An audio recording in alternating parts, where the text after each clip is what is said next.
Evening, and welcome to tonight's Prince George's County Council District 8 Special General Election Candidate Forum, sponsored by the South County Alliance. The Alliance is a coalition of homeowner associations, civic associations, and nonprofit organizations located in southern Prince George's County. On the screen is a slide which lists the participating Alliance organizations. It will be on the screen very shortly. These are the organizations that made tonight's candidate forum possible. My name is Zeno St. Cyr II, representing the Greater South County Coalition for Absolute Progress, the South County Economic Development Association, the Riverbend Citizens Homeowners Association, and the South County Alliance. I will serve as moderator for tonight's forum, which features Ms. Ebony Johnson, who is running as a write-in candidate in this special general election race for the Prince George's County Council District 8 seat. Ms. Johnson is running against Mr. Edward Burrows III, who won the primary special election. Mr. Burrows was invited but declined our invitation to participate in tonight's forum. The following rules will be observed during this forum. The candidate forum will be recorded, and the recording will be made available to Alliance participating organizations for posting on their websites. Everyone attending the forum will be placed on mute, and there will be no video with the exception of Ms. Johnson, the moderator, and the timekeeper. The moderator will ask questions and call upon the candidate to answer. Questions from the community must have been submitted in advance, and some of those questions may be asked after the other forum questions are completed. There will be no chat session available for this forum, and no private messages are to be placed in the chat. Ms. Johnson will have 2 minutes to provide an opening statement. Following her opening statement, I will pose questions on topics that include qualifications, vision, leadership, education, transportation, public safety, and quality of life. As previously mentioned, questions from the community were collected and sorted by our volunteers prior to tonight's forum. Some of these questions will be posed to Ms. Johnson after our other questions are completed. Tonight's candidate will be allowed 1 minute to respond to each question. Time limits on responses will be strictly observed. A timekeeper visible to the candidate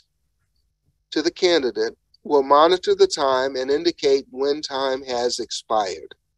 Ms. Johnson must end her response when the time has expired. Ron Weiss, representing the Indian Head Highway Area Action Council, the Tantalon Citizens Association, and the South County Alliance will serve as tonight's timekeeper. Following the questions, Ms. Johnson will be given 2 minutes to provide a closing statement. So let's begin with the opening statement from Ms. Johnson. Hi, good evening. Thank you all for joining tonight. I'm Ebony Johnson, an independent write-in candidate. I'm running for office because, quite frankly, I am the candidate that I want to vote for. I bring to this position the 2 C's, both competency and character, both of which are very important to our local government. As an attorney who has been practicing law for 14 years now, I have extensive experience both interpreting, defending, writing laws, rules, regulations, and contracts. And this is ultimately a legislative position, so those skills are very important. As a former military leader and an Air Force Academy graduate, I know how to work with people of all backgrounds, of conflicting views and interests to get the job done. And that is something that has been missing, quite frankly, in various aspects of our county politics. Most importantly, I'm a person of high moral character. Now, many of you have thoughts, have seen headlines concerning our local politicians and the perception that there is unethical conduct that goes on in our politics. Whether or not that is the case, we all know that perception becomes reality. And so it is very important that we have ethical, sound people running our community.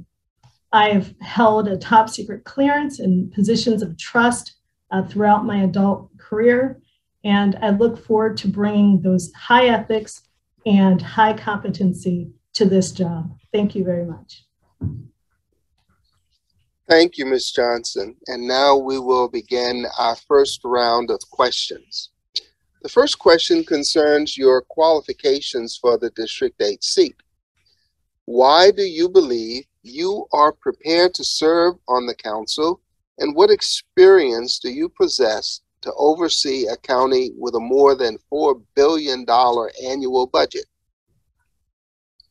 Three things. As I mentioned, I'm a lawyer. I've practiced at the most powerful law firm, one of the most powerful law firms in the country, and made partner there. I've worked in one of the busiest courthouses in the country and excelled in that position. And I've defended consumer rights as a federal employee and garnered millions in recovery for consumers in that role.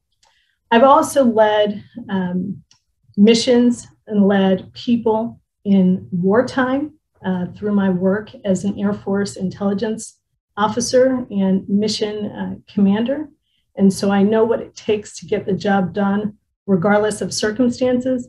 And I've served in a volunteer capacity for over a decade, leading a community in the Palmer Park neighborhood. So I understand how to make decisions in the framework of the county government. The next question concerns leadership. You are running as a write-in candidate because you were not able to get the required number of signatures to appear on the ballot. What does that say about your ability to represent the interests of residents in District 8 if you were unable to get enough voters to support your candidacy through petition? Well, that is such a loaded question. So first, I reject the premise that there is some lesser position I've taken, if you will, by running as a write-in candidate. The rules under the State Board of Election and the County Board of Elections are that an independent can run either as a write-in candidate or as a petition candidate. Now, obtaining the required petition signatures during a snowstorm, during a pandemic, in the winter, during the holidays, is quite challenging.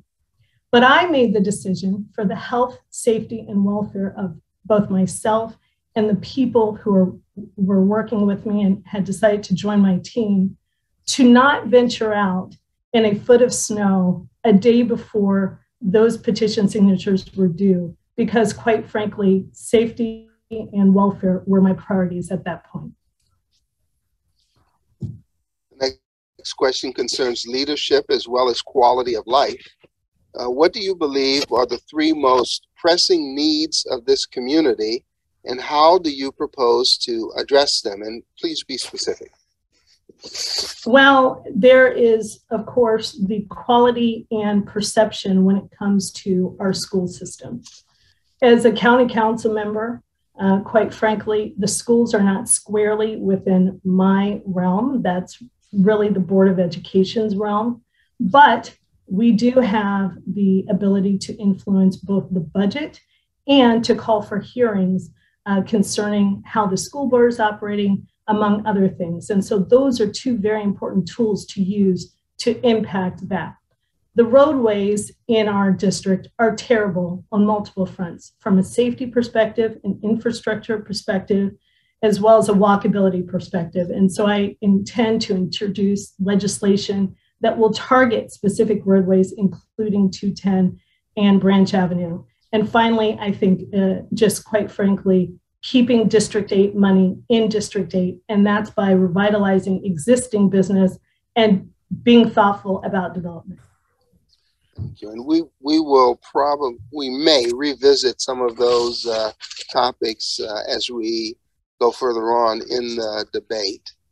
The next question concerns quality of life. Also, what are your policy proposals for increasing affordable housing for District 8 residents, particularly for our seniors? That's a great question. And I think the answer to that really resides with the community. One of the things that I intend to do when I take office is to immediately engage in what I call transition committee meetings, similar to what you see in a presidential election, where I'd go in and talk to the various leaders within each of the communities in District 8 to understand what are their most pressing concerns, what has already been tried and failed, and what they find to be most successful. Because quite frankly, any candidate is very limited in their perception of different issues. And as someone who lived in a community very similar to Glass Manor for 6 years, I understand that there are pressing needs in our less served communities. And I want to hear from them directly about how to go about resolving their interests. Mm-hmm. Let's talk a bit about your vision for District 8. Please name one new initiative or project that you want to pursue and tell us why. Yeah, absolutely. It would be what I call the Highly Dangerous Roadways Act. And this is really legislation that would be focused in a multispectral, targeted way on particular roadways that are known based on data, based on history, based on reputation as being the most dangerous throughout the county. Not specifically limited to District 8, because we all travel throughout the county and we all value the health and safety of our friends and family. But this legislation would, based on different factors such as number of accidents, fatalities, drunk driving, identify these roadways, and in identifying them, target them for both enhanced law enforcement, enhanced penalties for speeding and other infractions such as distracted driving, enhanced DUI enforcement, etc. Yeah. If I can probe there for just a little bit, as you are probably aware, there is a 210 Safety Committee, a very active 210 Safety Committee that meets and deals with the speeding issues on Indian Head Highway. But that's a state road. The county is very limited in what it can do by way of improvements, safety improvements on that road without assistance from the state. So what would you do specifically within the purview of the county council to assist with this initiative?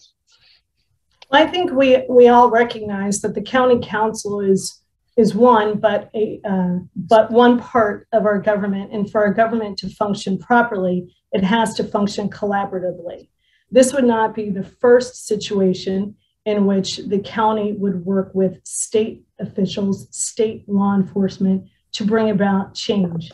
And so part of that in addressing an issue that is not squarely within the county's realm, it is about developing, fostering relationships and making the case through data, facts, and information that it benefits everyone to address these concerns. And that's what I would focus on throughout my work on the council, not just specific to this particular issue. It's staying on transportation and also weaving in economic development for the next question. The National Harbor is a major employment hub and economic engine, not just for Prince George's County, but for the state of Maryland as well. While public transportation options have improved for visitors and workers at National Harbor, as well as for residents of our area, more improvements are definitely needed, particularly in light of the new federal infrastructure funding that's expected to be available.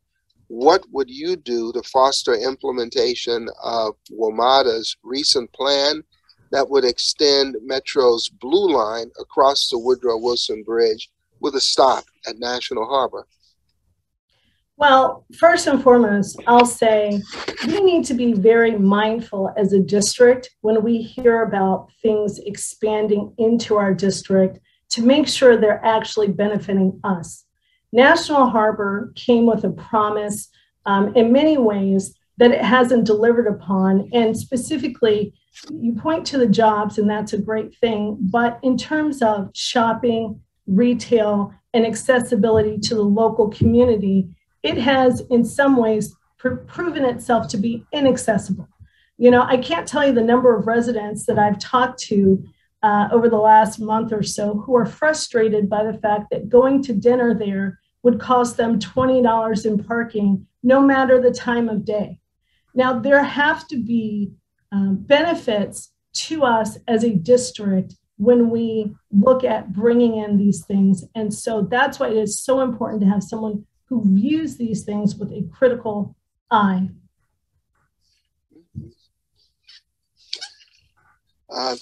The next question also concerns economic development. Current county statutes stipulate that 40% of county procurement and services contracts should be with small and minority firms. However, implementation of the law has been slow and virtually non-existent. If elected, what steps would you take through the council's legislative process to assure that county departments and agencies abide by the law? Well, one of the things that can be done as a general principle is enhanced reporting requirements. Requiring detailed reporting is certainly helpful.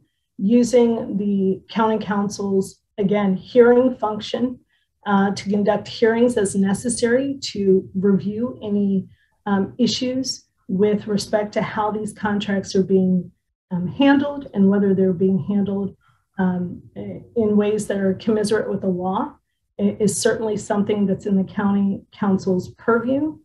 But I think as a general principle across the board, the county council can be doing more to not just implement rules, laws, but also to evaluate the effectiveness of those laws and how they are being used and if they need to be amended accordingly. Mm-hmm. Earlier, you spoke a bit about our school system, education of our children. So let's speak to education in this next question. How would you, as a member of the county council, seek to improve our schools and demand greater accountability from school system leadership? I think I've touched on that earlier. It's important to note that this election is for a 10-month span, if you will. It's a vacancy election. And so really, the main power that the person holding this seat from this election has is with respect to the budgeting exercise. So first and foremost, I have to look very carefully and critically at how the budget is formed for this year, the proposal for 2023, the 2022 budget, also the budgets of surrounding neighborhoods. We know a few years ago, for example, that Prince George's County was spending more per student than Fairfax County. So the concern I have there is, what is the root cause of the problems that we're seeing in our school systems? Is it a budget problem? Is it that we aren't putting enough money in? Are we not putting it in the right places? And then, of course, using the hearings that I mentioned previously. Leadership is also the subject of our next question.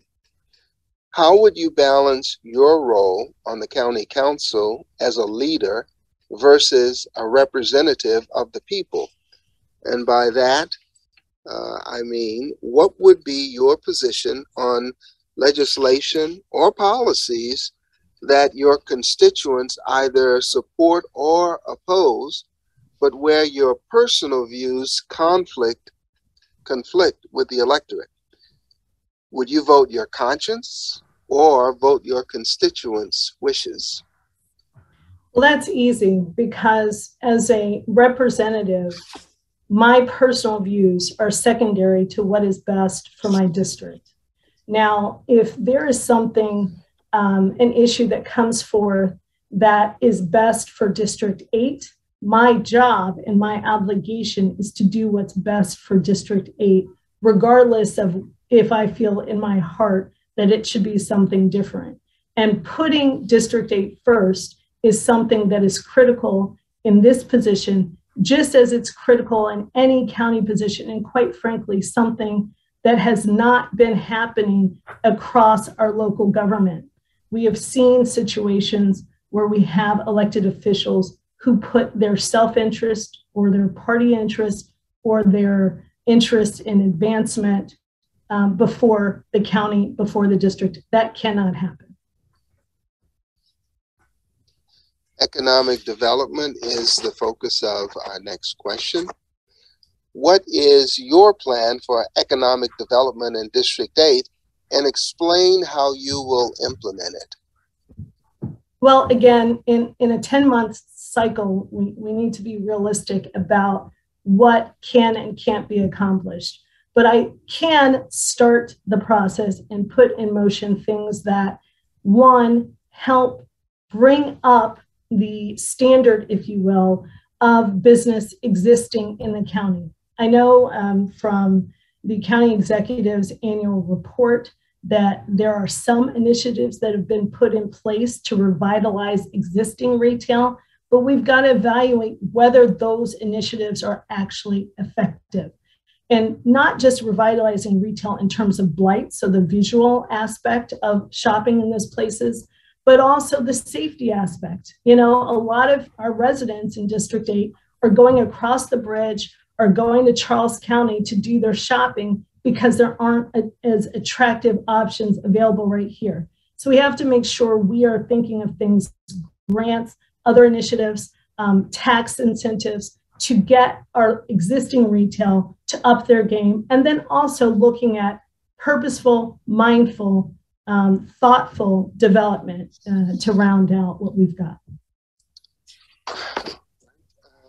Quality of life is the focus of our next question. What is your position on the battery storage facility that Pepco is proposing to build in District 8? I don't have enough information to express an opinion on that one way or another.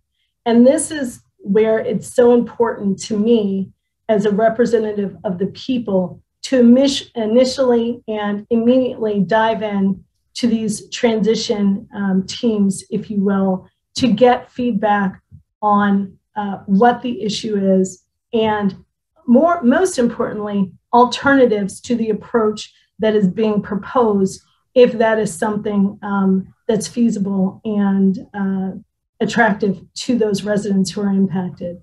No elected official, I don't care how prepared they are, is going to know and be able to respond to every single issue facing their constituency day one. The important thing is to have someone who knows how to listen, knows how to think through problems and consider solutions and do what's in the best interest of the people. Thank you. And that's a nice segue into our final alliance question, which also is on leadership. If elected to office, how would you propose to remain visible to and communicate with your District 8 constituents to ensure they are informed and that you are aware of community concerns? This is such an important question, and I'm glad to have it, because it's a matter of not just having high-tech communication opportunities like social media, mailers, email, distro list, robocalls, text messages, but also low-tech methods as well, because some of our communities do not rely on cell phones and computers in their communication. And so a combination of those two things would be where I'd focus my energy, especially considering the needs of each individual community. I'd also say that the timing of those communications is essential. I want people to get informed immediately and stay up to date, as opposed to backfilling them on decisions that have already been made behind closed doors or otherwise by the council. Thank you. And that ends the Alliance questions. We will now begin posing questions submitted by members of the community. First question, are you a conservative, moderate, liberal, or progressive? It depends. People I've found are more complex than that, right? You know, there are people who are fiscally conservative, but perhaps more liberal when it comes to social programs. I will say, ultimately, I believe in programs that are mindful of how taxpayer dollars are spent and efficient in our use of taxpayer money. It's one of the reasons I'm running myself as a self-funded candidate, because I don't believe in wasting money unnecessarily. But I also believe that social programs have to help raise the standard of living for those in our neighborhoods who are elderly, for those who are impacted from a socioeconomic standpoint, and always for our children. The next question is, do you support legislation that would require an environmental impact statement on all county projects, both private and public, and why or why not? This is where being a lawyer comes in handy, right? Because it depends on whether that statement goes far enough. If it is a statement that allows a developer to sidestep any true substantive evaluation of the environmental impact, absolutely not. I would want that statement fashioned in such a way that it requires certain action to be taken to give a full, if not complete, but at least a mindful assessment of the environmental impact, not something that's a throwaway statement such as, we intend to use our best efforts to minimize environmental impact or something of that nature. It's got to have some teeth, and it's got to indicate that there has been an assessment of some sort done to the sufficiency of our neighborhood and for the council's purpose. The next two questions from the community are very related, so I'll read them together. As a 40-plus year resident, how would you plan to address problems of trash removal, traffic median beautification, and maintenance and quality restaurants in the Temple Hills community? It seems that the Fort Washington community, adjacent to the National Harbor, receives more attention than our community. And a companion question to that, what measures will you take to reduce neighborhood blight, litter, telephone pole signs, unkempt grass, etc., especially along our streets and connecting highways and byways in District 8? Well, I can't answer that question in 60 seconds. I think it took you longer to read those questions than I have to answer them. But I will say this. Blight is certainly a concern that I've got. I know that the county has programs that they put in place, youth programs for example, that address these issues seasonally. During the summer, they may hire volunteers, but there is a discrepancy in how the county looks as you move from certain areas to others. You go to Largo, and there's a lot of development, a lot of interesting things happening there, as well as at the National Harbor, that you don't see in between. And that is something that, as a county council member, I will stay mindful of as we move through discussions, negotiations about the budget, about how these programs are being implemented, to ensure that we're not leaving certain neighborhoods behind. And blight is a huge issue. It's an issue, quite frankly, that is, it seems to some like a fluff issue, but it really underlies so many of our issues as a community, as a county, and showing ourselves to the external world that we are about community, that we are a great place to live and a great place to work. And because this was actually 2 questions, we'll give you a little bit more time. So go right ahead. Okay, well, thank you. I know that there's been work done, for example, in Landover to increase walkability on certain roadways, and to increase, for example, traffic circle beautification efforts and things of that nature. Part of what I see as my role in county council is pushing for these opportunities and these programs in other areas besides the ones that are considered economically attractive to the county. Certainly National Harbor is in the district, and we're proud to have that development, but that development is only one neighborhood, a small neighborhood, and one that could be doing more for the residents in District 8 in terms of offering amenities, offering concessions to us to attract us to stay in our county, right? And to operate here. I think there are also opportunities to work with nonprofits in ways that help amplify our communities and the livability, if you will, of those communities. When I lived in Palmer Park, I worked with the Neighborhood Design Center and brought a landscaping project that was $300,000 worth of landscaping materials and manpower to address the blight there. So it's about evaluating all of our opportunities to do that. Okay, thank you. Route 210, we have mentioned earlier, is the scene of many auto accidents and fatalities, and this constant excessive speeding. Would you support a bill with our state elected officials to increase the current $40 fines for excessive speeding, and perhaps suspending drivers' driving licenses for 1 year for multiple offenses? That bill does not go far enough. So it would have to do much more than that.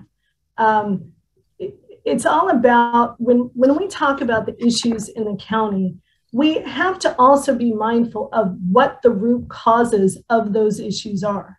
So there's an assumption built into that question that the root cause of speeding and danger is the cost of the fine if you're caught. That assumes that the people who are doing this excessive speeding value that in their judgment, in their decision making, which they may not.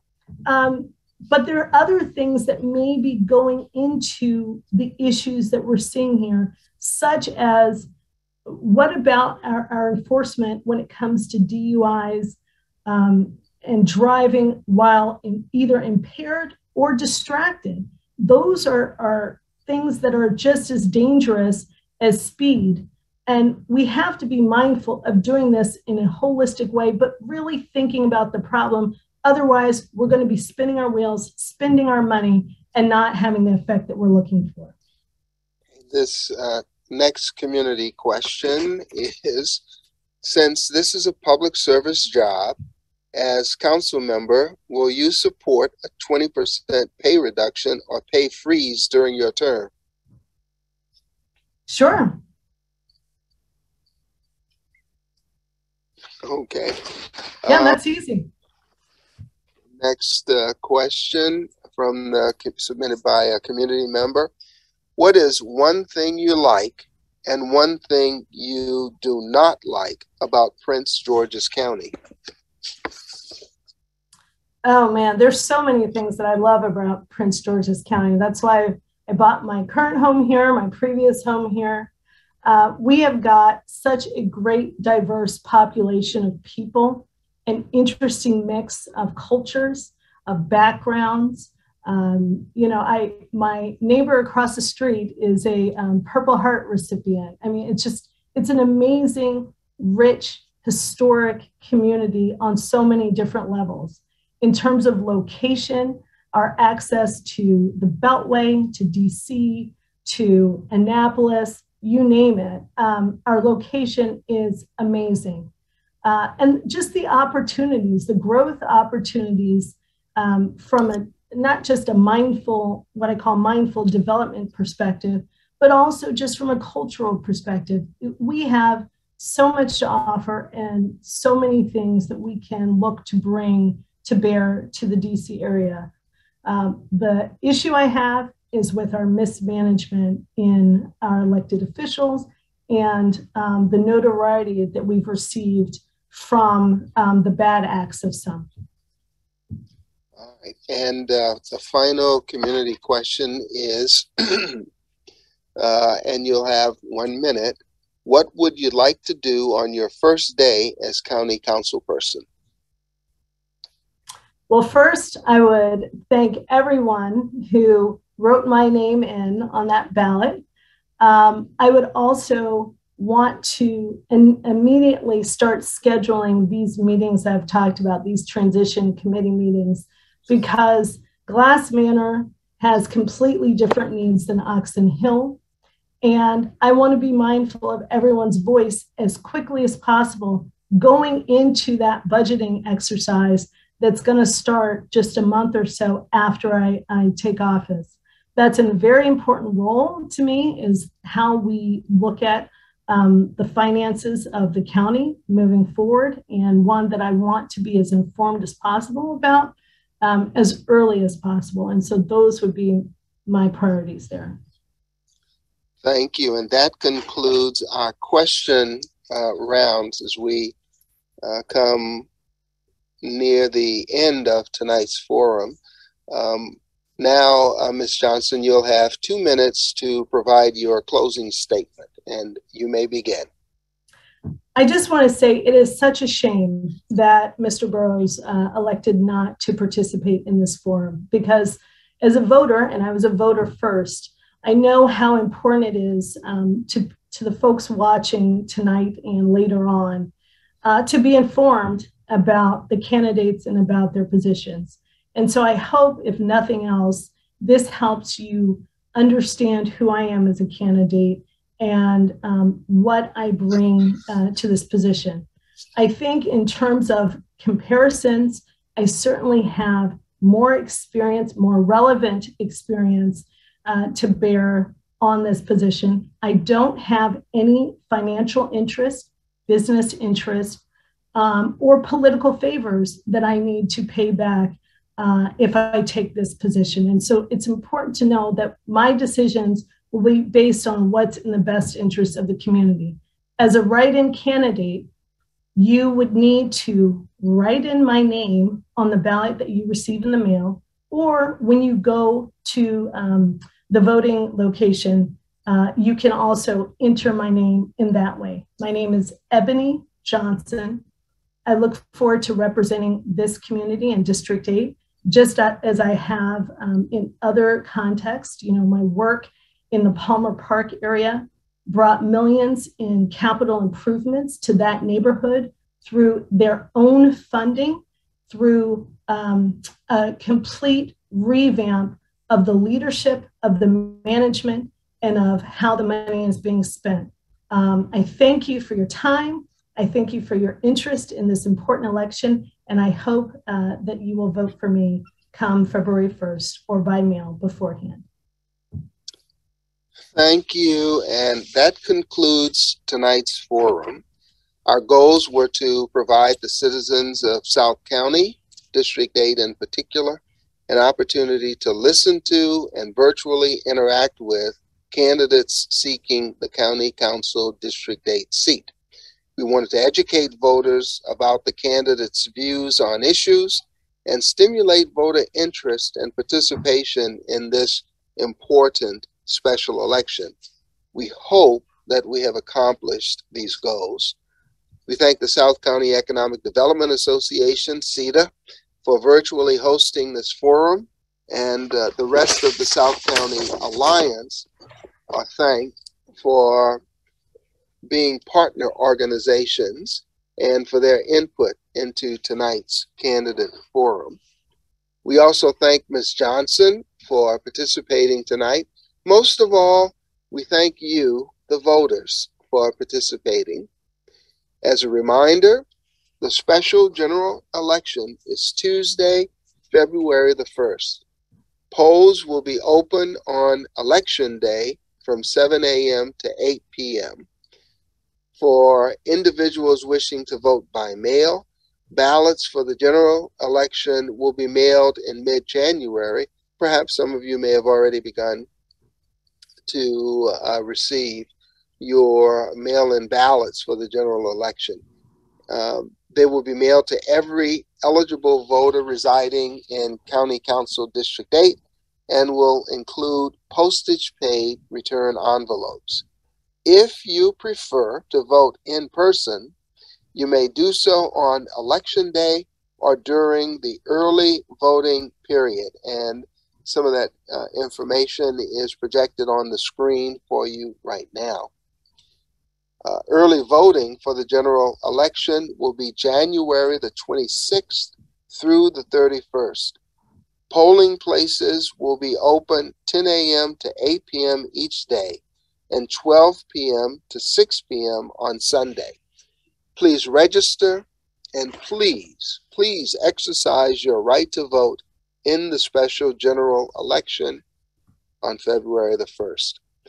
Our alliance also is discussing other candidate forums to hold this election cycle.